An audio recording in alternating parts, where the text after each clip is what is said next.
हिमांशु वर्मा जी, तन्वी वर्मा जी, श्री हरिवंश महाराज जी।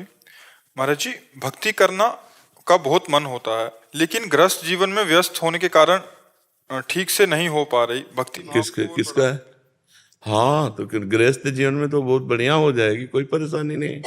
नहीं, जितना टाइम देना चाहते हैं मतलब उतना नहीं, पूरा टाइम भक्ति होगी। आप उसको केवल समझ लीजिए। जो आप व्यापार करते हो, जो आप नौकरी करते हो, या जो आप गृह कार्य करते हो, वो भगवान के कार्य नहीं मान सकते हो आप? क्या भगवान के कार्य वो नहीं है? आप हमें बताओ, है ना? जब युद्ध रूपी कार्य भगवान की पूजा हो सकती है, तो आपका व्यापार, नौकरी, गृह कार्य, ये क्या भगवान की पूजा नहीं हो सकते? अर्जुन जी कह रहे हैं मैं युद्ध नहीं करूंगा, एकांत में भिक्षा मांग कर खाकर भजन करूंगा, संन्यास लूंगा। तो भगवान ने तो मना कर दिया कि ये नहीं करना है, आपको युद्ध ही करना है। तो भगवान को पसंद है अपने कर्तव्य का पालन करना।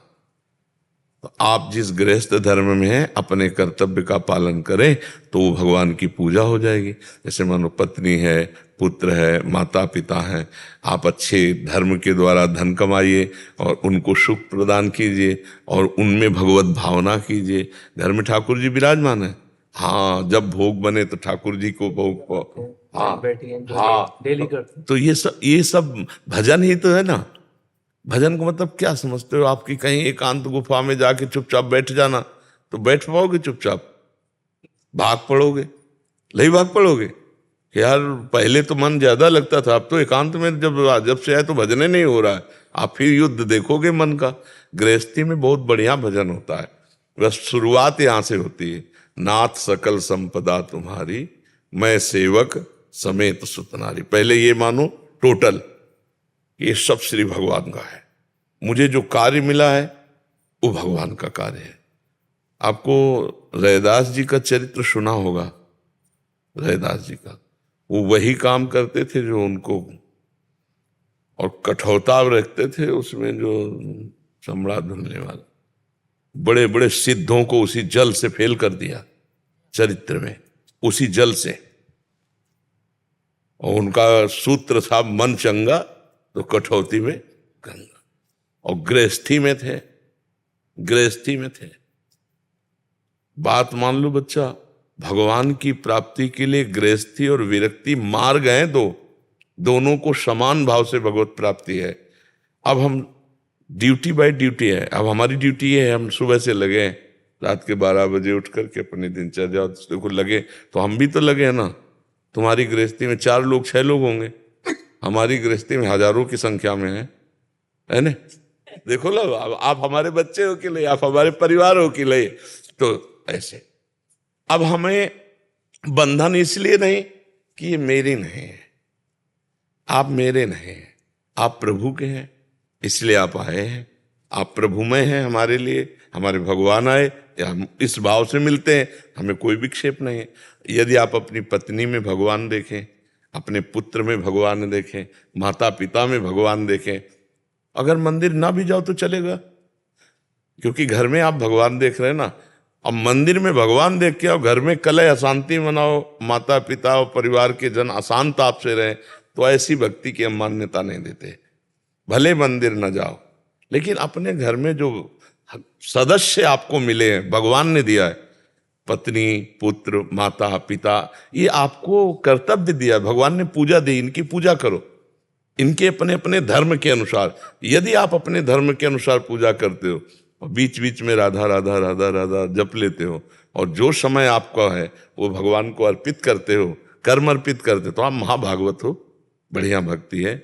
ये सोचना कि हम गृहस्थ हैं, अगर हम विरक्त होते, यही माया का खेल है कि अगर हम विरक्त होते तो भजन कर लेते। जो विरक्त हुआ ना, वो सोचता है यार गृहस्थी में बड़ा सुख है, ये भूत के लड्डू ऐसे माया के हैं कि जो खाए सो पचता है, जो ना खाए सो पचता है। अच्छा, आप अब दूसरे को देखा, आपने माला लिए ऐसे थोड़ी देर के लिए, तो आपको लगा यार जिंदगी का सुख तो ये ले रहा है, हम तो सुख ही नहीं पा रहे, तो मायाकृत सुख है। तो सही पूछो तो आपका भजन बहुत जोर का हो सकता है, क्योंकि आपको दान नहीं लेना, दान देना है। आपको पैर नहीं पूजवाने, पैर पूजला है, और खुद भजन करना है, और 4 को खवा के भजन करना है, तुम्हारा भजन बहुत जोर का भजन बनेगा बच्चा। और आज तक भगवान का अवतार या भक्त का अवतार गृहस्थों के यहाँ ही हुआ है। आप देखो ना, संत महात्मा भगवान सब गृहस्थों के यहाँ ही तो अवतार लिए।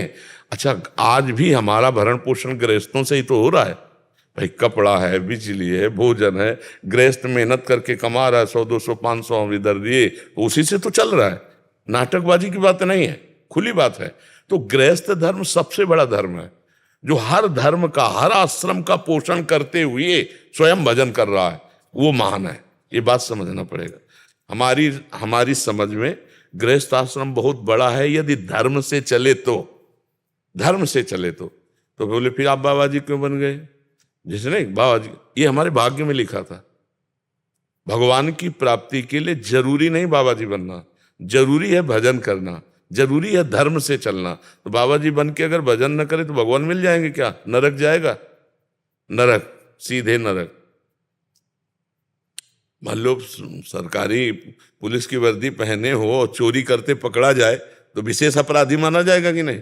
कि आप तो जानते ही हो और फिर आप चोरी कर रहे हो, तो ऐसे साधु वेश है तो आप जानते हो धर्म को और फिर भी अधर्म कर रहे हो। तो इसलिए बच्चा, आप जहाँ हो बहुत बढ़िया जगह हो, खूब भजन करो, नाम जब जितना बने, और जो कर्म कर रहे हो भगवान को अर्पित करो। समझ गए? अनन्य भक्ति में जैसे हम लोग जाते हैं पूजा पाठ से, कोई हनुमान जी की भक्ति कर रहा है, कोई देवी जी की कर रहा है, तो वहां पर राधा वल्लभ नाम लेके बैठ तो जाते हैं, लेकिन जब प्रसाद लेते हैं तो प्रसाद पा सकते हैं श्री जी का मान के? हाँ, देखो गृहस्थी में क्या है कि रिश्ते नाते इन सब में निर्वाह करना पड़ता है। तो इसमें अंतर से यही भाव रखे कि सब हमारे प्रभु का प्रसाद है, ऐसे भाव से पाए। तो कोई अनन्यता में नहीं, कोई अनन्यता अंदर का विषय है, अनन्यता अंदर का भाव है। नहीं, जो हमारे सामने थाल आई वो अपने इष्ट को अर्पित करके हमारे सामने, मान लो सबको परोसा गया, सब पा रहे, हमारे सामने आए, तो अब हम उसे अपने राधा वल्लभ लाल की जय अंदर बोलेंगे और उनका प्रसाद मान कर खा लेंगे। ऐसे भाव से चले, ठीक है।